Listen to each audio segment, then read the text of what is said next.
Alright everyone, welcome back to another video on the channel, and hope you've been enjoying whatever I've been putting out recently. I've been trying to do a lot more MI videos. Obviously I know you guys have got interviews coming up, depending on when this video is going out. They may have all finished, or they may still be going on. But today we're going to be doing a personal statement video. Now I know a lot of you guys who are potentially applying for the next year, or whenever you're applying, whenever you're watching this video, will have to write a personal statement for your application, and that will have to go on UCAT, go to your universities, and for a lot of universities it plays quite a significant role in the application. So I thought I'd go through my personal statement and show you guys some of the things that I did, and how I think it went, and anything I want to change about. And hopefully it might help you guys write a better personal statement, or it might help you at least make some change to yours, and answer any questions, most importantly, that you guys have. Before we get into the video, please do smash the subscribe button. We are very close to 100 subscribers, and it would be super helpful for me if you could just hit that, because it's been really amazing seeing you guys subscribe and like and put lovely comments down below. So thank you so much for everything. And yeah, just hit the subscribe button and we'll be able to make some more videos. So I'm going to be showing you my personal statement, which I'll put on the screen alongside me talking, which hopefully should mean that you guys can see it as well. I'll try and link it in the description below if I can get it to work. OneDrive's been causing me some problems recently, so I might do that, or I might put it on Notion and link it there directly. But if you guys can't access it, I might also just drop it in the comments below, so you can have the full thing in the comments. So if you go down, if you scroll down to the comments below, I should have copy and pasted an entire paragraph or the entirety of my personal statement, which means you should be able to then do whatever you want to it. So copy and paste to Microsoft Word and have a look at it, or yeah. Anyway, so let's get into it.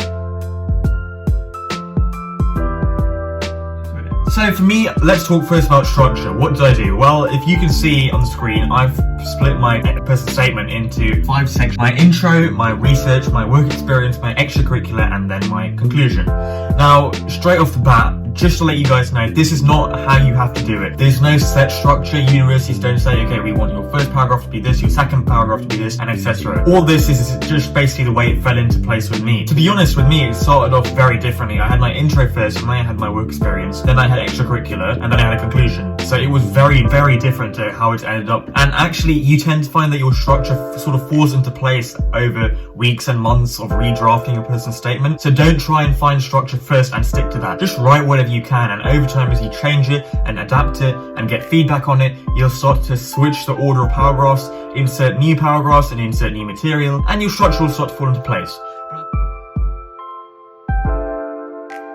It's the intro. Now my intro was difficult. To be honest, it was the hardest paragraph to make. I spent about a week trying to find the perfect intro. I came out with about 10 different intros, which are all, looking back, they were garbage. But I then realized, you know what, there's no point in trying to come up with an intro. Let me just try and write the paragraphs which are easier, which are the extracurricular, work experience, because I know what to write in those sections. I've got material. The intro is basically like just trying to do a painting. You start off with a blank easel and you've got no idea what to paint.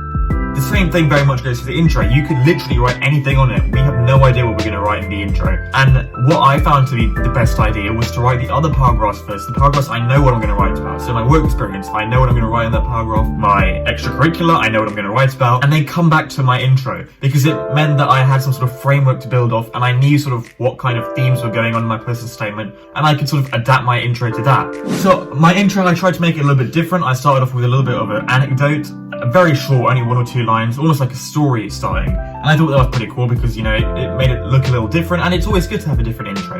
You know, people who read your personal statements are going to be reading hundreds and thousands of personal statements. So to have one that sticks out a little bit means that, you know, you get ahead of the pack early on and they will remember you. So I try to make it a little bit different, and I create a little bit of an anecdotal beginning, sort of like a starter and sort of like a story, the way a story begins. And then I sort of went into why I want to be a doctor and linking that anecdote to the whole personal statement. It is important when you write your intro, if you're going to use an anecdote to start off. For example, when I was 3 years old, I saw my uncle go to hospital for a variety of reasons, and etc. You link it into the rest of the personal statement. So you then write, now having seen the work of doctors in his care and nurses in his care throughout many years that he was at the hospital, and seeing the relationships he built with them has motivated me to go towards a similar profession, and doing so medicine. So that you link it in, as you can see, as I just did, I linked it into why I want to be a doctor, instead of just saying, I saw my uncle go to hospital when I was 3 years old, I want to be a doctor. That doesn't really provide any sort of relevance to your personal statement. It could literally be excluded and it wouldn't be noticeable that it was gone. So make sure whatever you write in your intro links to your personal statement.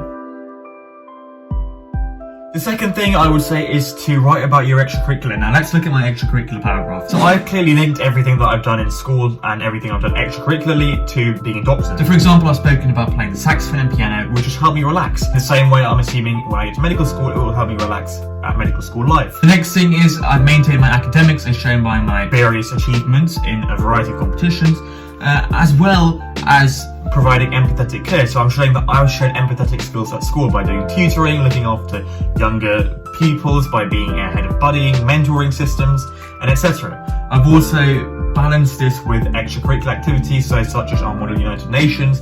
I was head of reprographic. Now, it doesn't matter that I wasn't an actual debater in the conference. I was partaking in it in a different role, so I wasn't involved in the actual debating or the actual sort of MUN stuff. I was doing sort of the behind the scenes work, so printing papers, organising stuff, and I was the head of that department. To be honest, I found that super fun. The team we worked together, I was with two other guys who were super cool, and they were like really nice guys, and they were also my friends as well, which kind of helped. If you're thinking about doing extracurricular, it doesn't have to be the actual, like, the really hard things like, you know, MUN. You don't have to go and do the debating. You could just sign up to be, for example, a reprographic member, so someone who prints off the papers and sheets of papers, part of the IT support in the conference, so someone who looks after the computers during the conference, which is a 2-day thing.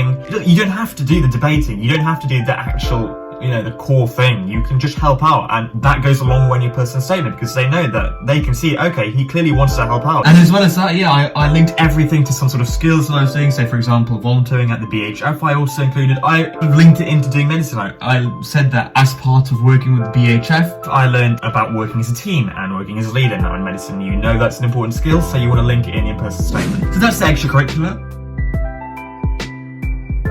Next thing I would say is talking about the work experience. So work experience is a very easy paragraph to do, let's be honest. You've done work experience, you've got bags of material to write about, you should do. Hopefully you've kept a reflection, a log or vlog or whatever. If not, hopefully you've kept some sort of notes about your work experience, whether it's online or videos, or whether it's writing in a journal.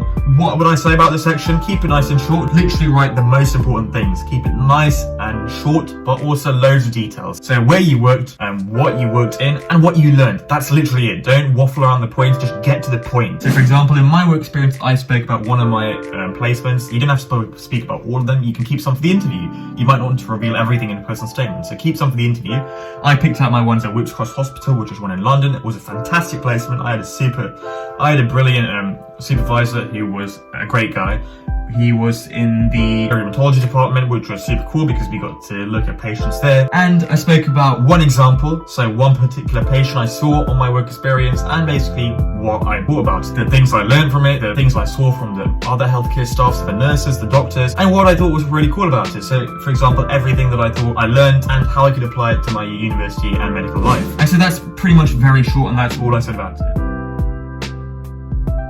The next paragraph is sort of you don't have to have it in your personal statement. I chose to because it's a science paragraph. Now, some people might not have a science paragraph. I wrote a really cool extended project, which I really enjoyed. You know, it was one of the highlights of my whole application, writing the project. And I wanted to talk about it in my personal statement, which is perfectly fine. I've got space for it, and it was probably actually one of my biggest paragraphs because I really enjoyed it. So my research, I spoke about doing research in terms of pandemic preparation, which is now ironic as my research is very topical at the moment, which is really cool. But I linked it, you can see nicely, to my work experience. So I did a work experience and then said that because of that, I took part in research involving pandemics, and I started doing my own studies into preparation for pandemics, the Ebola epidemic, what we learned from lessons in Central Africa and West Africa. I spoke about reading as well. So for example, I quoted a book, which I also made sure I knew about. I didn't just quote a random bit because in the interview they could have easily picked up on that. Yeah, I summed up very, very sort of briefly what I researched, what I learned from the research, and what I included in my study towards the end. So you can see that I spoke about amplifiers, widespread amplifiers, evolution of infectious diseases with the movement of agricultural, human innovations, and etc, etc. It's very complicated,